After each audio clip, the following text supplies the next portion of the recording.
El siglo de las luces. Autor Alejo Carpentier. Capítulo 19. Capítulo número 19.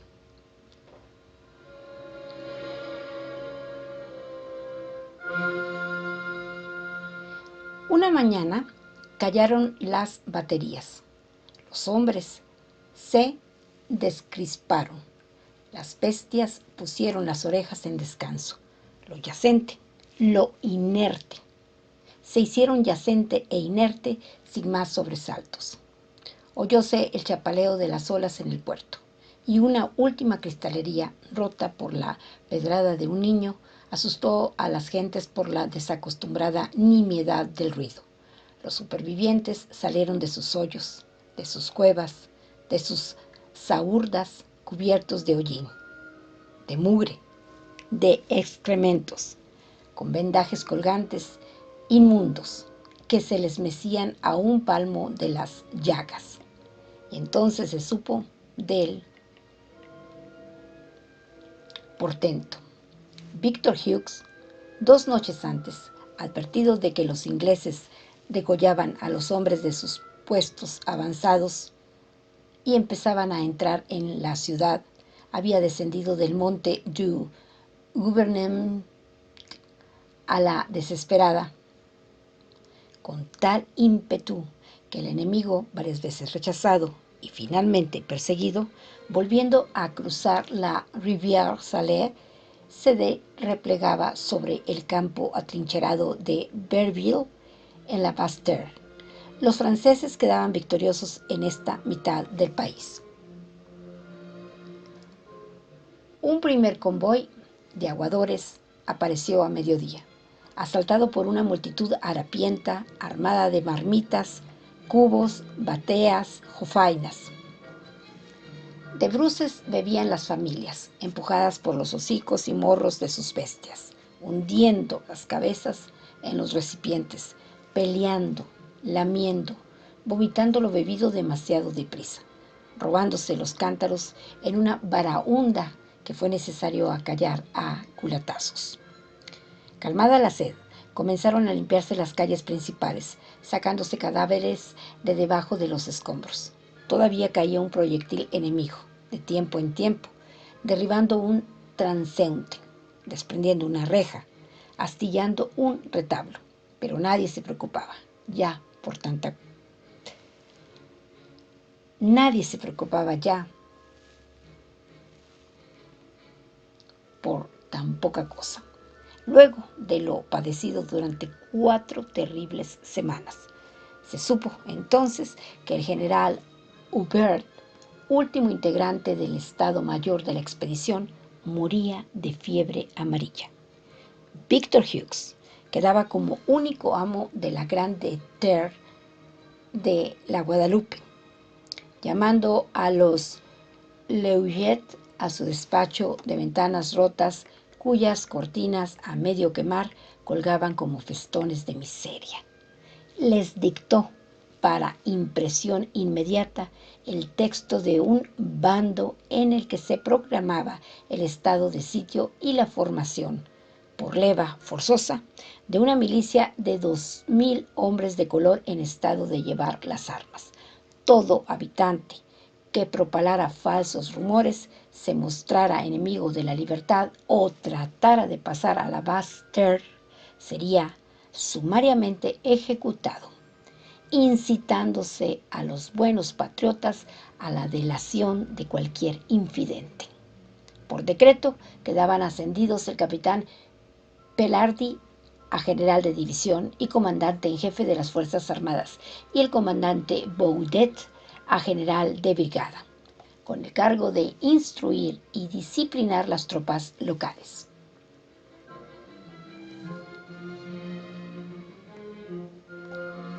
Esteban se admiraba ante la energía demostrada por el comisario desde el día del desembarco en las Salinas. Tenía un extraordinario poder de mando, al que se añadía una suerte impar. Nada resultaba más providencial para él en estos momentos que las muertes sucesivas de Chrestien, de Cartier, de Rouget y de Hubert.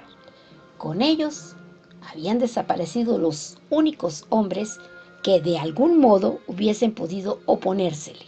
Ahora, la tirantez existente entre el mando militar y la autoridad civil quedaba anulada de hecho. Victor Hughes, que varias veces había tenido ásperas discusiones con los generales de la expedición, ufanos de sus galones, penachos y veteranías, descansaba desde hoy sobre 2 colaboradores que le eran adictos, sabiendo, por lo demás, que de él dependía que la convención los confirmara en sus nuevos grados.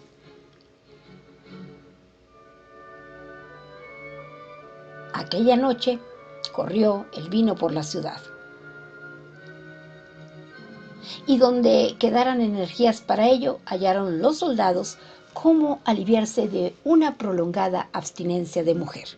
El comisario se mostró jovial, ocurrente, decidor, en un banquete de oficiales al que asistió Esteban con los Leuget, padre e hijo. Las mulatas del servicio traían vasos de ponche de ron en bandejas, sin enojarse, cuando se sentían agarradas por el talle o pellizcadas debajo de las faldas. Entre brindis y brindis, anunció Victor Hughes que el nombre del Morne du Gouvernement sería cambiado por el de Morne de la Victoire y que la plaza Sartines, tan lindamente abierta sobre el puerto, recibiría el nombre de Place de la Victoire. En cuanto a la Pointe-à-Pitre, esta pasaría a llamarse en adelante Port de la Liberté. La seguirían llamando Pointe-à-Pitre, pensó Esteban, igual que Chauvin-Dragon seguiría siendo San Juan de Luz. A la hora de los postres, hora que vino a situarse hacia la madrugada, conoció el joven por boca de una de las fámulas invitada a cantar las nostálgicas coplas compuestas por el marqués de Bouger, primo de Lafayette, que muy joven hubiera sido gobernador de la Guadalupe. Llamado a Francia 24 años antes, se alejó de la isla escribiendo un lamento en dialecto isleño que desde entonces sonaba en todas las memorias. Adieu, Foulard, adieu, Madras, adieu, Grains d'Or, adieu, Couleur Chou, Doudou en moi y Capati, hélas, c'est pour toujours. Bonjour, monsieur le gouverneur. Moi, vini faire un petit tour. Pour demander aux autorisations. Laissez Doudou au moins 20 mois. Mademoiselle, c'est bien trop tard. Doudou a dû ya embarquer. Bâtiment la ya sur la bouée. Bientôt y que apareje. Borracho por el mucho ponche bebido, Esteban se levantó de su asiento, movido por una idea fija, pidiendo un brindis para la Doudou, que tan grata voz tenía, pero solicitando que los términos de Monsieur y Mademoiselle fuesen suprimidos de la canción por chocar con el espíritu democrático, sustituyéndoseles por citoyen, gouverneur y citoyen. Victor Hughes dirigió una mirada cejuda al joven, cortando con los aplausos que habían saludado la harto republicana propuesta.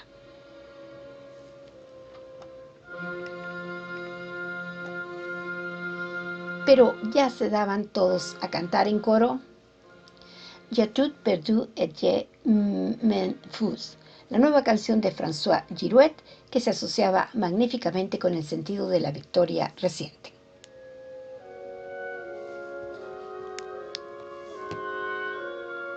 Y avais jadis sur ma lèvre bons boulettes et chapons gras, du pain comme on en bout pas, du pain comme on en bout masse.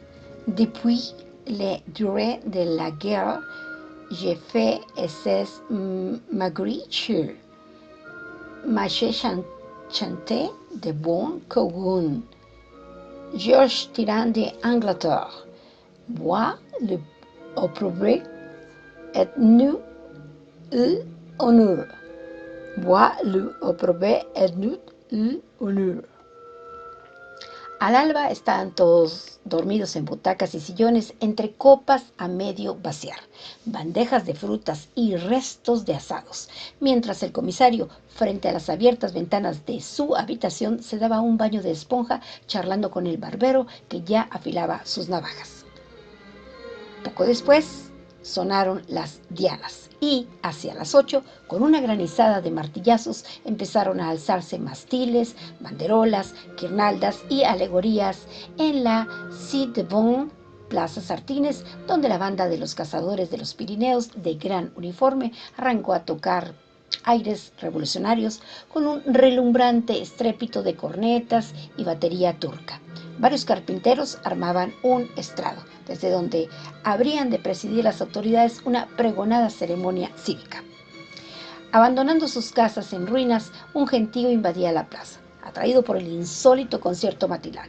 Esteban fue hasta la alhóndiga del comercio extranjero, donde tenía su cama, para aliviarse la jaqueca con compresas de vinagre y tomar unas cucharadas de ruibarbo para aclararse el hígado, amodorrándose un rato en espera de lo que lo sabía por haber vivido en el París revolucionario. Siempre demoraba un tanto en empezar.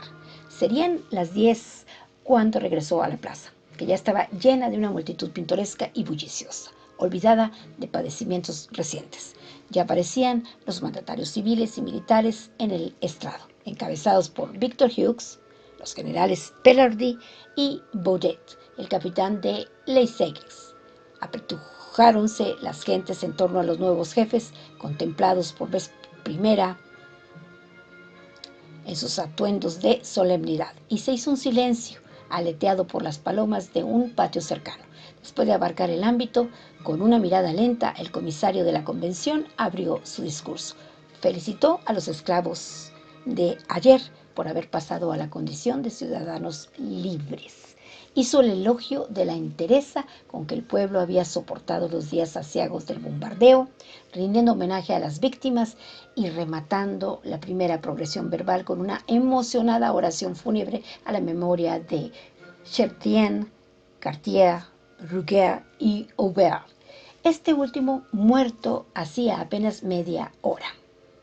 En el edificio del hospital militar, señalado con iracunda mano como si la muerte allí hubiera de encarnizarse con los mejores. Algo dijo luego del Cristóbal Colón, que en su tercer viaje a América descubriera esta isla poblada de seres felices, sencillos, entregados a la vida sana que constituye el estado natural del ser humano, dándole el nombre de la nave en que viajaba.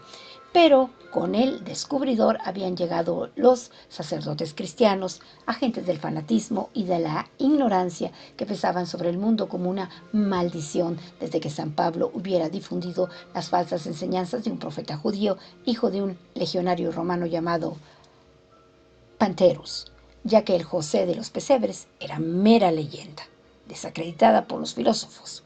Levantó el brazo hacia el Mort du Gouvernement, anunciando que se derribaría la iglesia allí alzada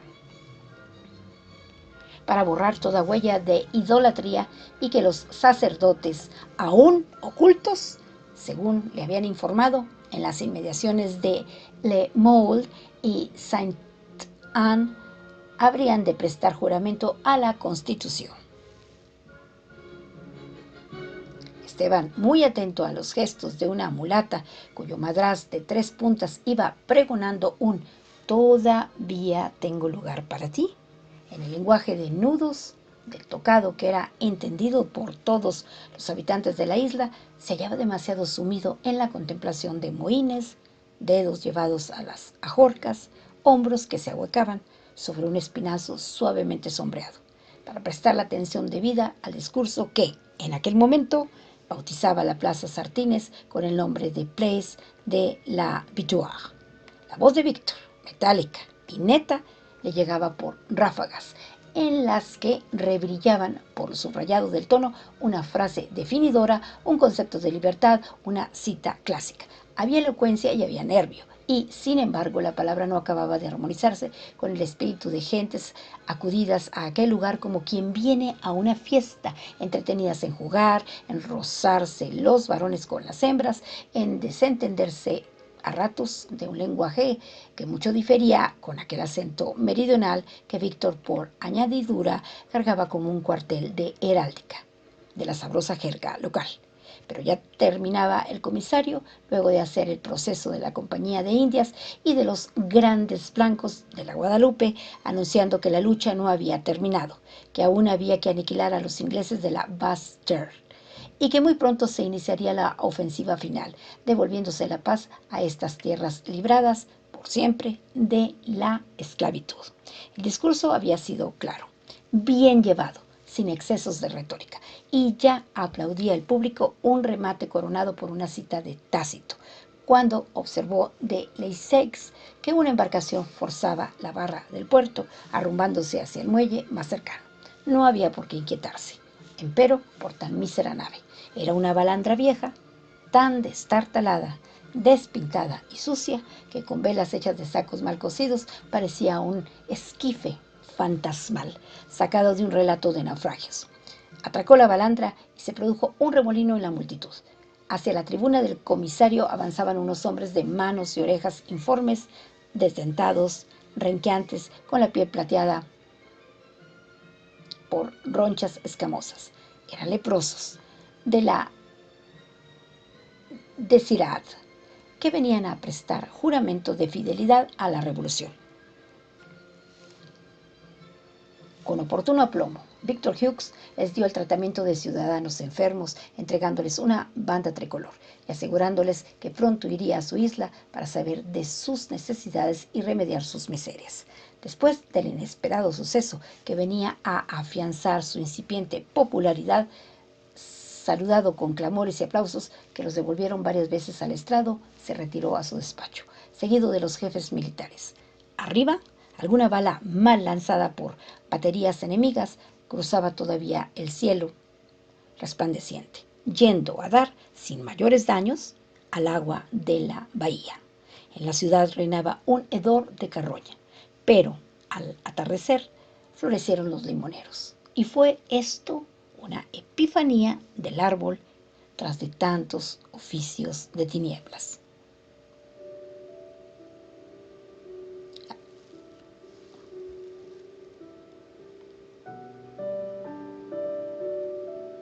Aquí termina el capítulo 19, es decir, el capítulo número 19 de el libro que se titula El siglo de las luces, cuyo autor es el escritor de origen cubano, don Alejo Carpentier. Son las 5 de la tarde con 23 minutos y hoy es un lindo martes 7 de septiembre del 2021.